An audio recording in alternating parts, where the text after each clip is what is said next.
పర్యాటక రంగంలో 6,500 కోట్ల రూపాయలు ఇన్వెస్ట్మెంట్ చేసేందుకు 6 సంస్థలు ముందుకు వచ్చాయి. ఆ సంస్థలు కూడా ఇంటర్నేషనల్గా మంచి బ్రాండ్ ఉన్న సంస్థలు, ఊరు పేరు లేని సంస్థలు కాదు.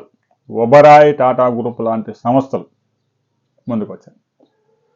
విశాఖపట్నము, కాకినాడ, మచిలీపట్నం, అమరావతి రాజధానితో పాటు గండికోట, తిరుపతిలో 6 ప్రాంతాల్లో 5 స్టార్ హోటల్స్తో పాటు రిసార్ట్స్ కూడా నిర్మించేందుకు ప్రముఖ సంస్థలు ముందుకు వచ్చాయి. వీటిలో కోటక్ మహీంద్రా రిసార్ట్స్ కూడా ఉంది.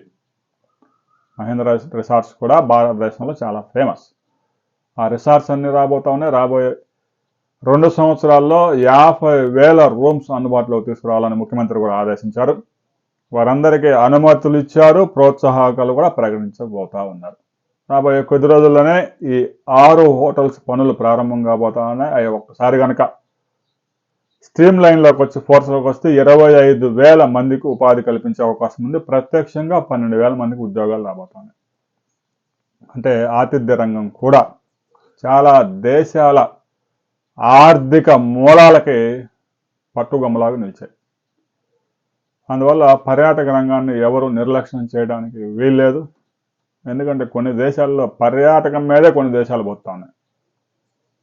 రాబోయే రోజుల్లో ఆంధ్రప్రదేశ్లో ప్రముఖ సంస్థలు విశాఖపట్నంలో అయితే తాజ్ హోటల్స్ దాదాపుగా 3,000 కోట్ల రూపాయలు ఇన్వెస్ట్మెంట్ చేయబోతా ఉంది.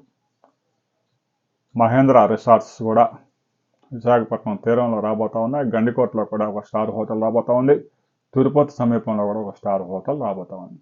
ఇవన్నీ పెద్ద ఎత్తున ఉపాధి, ఉద్యోగాలు కల్పించబోతా ఉన్నాయి. రాబోయే కొద్ది రోజుల్లోనే వీటికి శంకుస్థాపన జరగబోతా ఉంది. ఇక అమరావతిలో ఒక ప్రముఖ సంస్థ హోటల్ నిర్మించేందుకు ముందుకు వచ్చింది. అది ఏ ప్రాంతంలో రాబోతా ఉందనే వివరాలతో మరో వీడియోలు తెలుసుకుందాం. వీడియోని లైక్ చేయండి, షేర్ చేయండి, సబ్స్క్రైబ్ చేసుకోండి.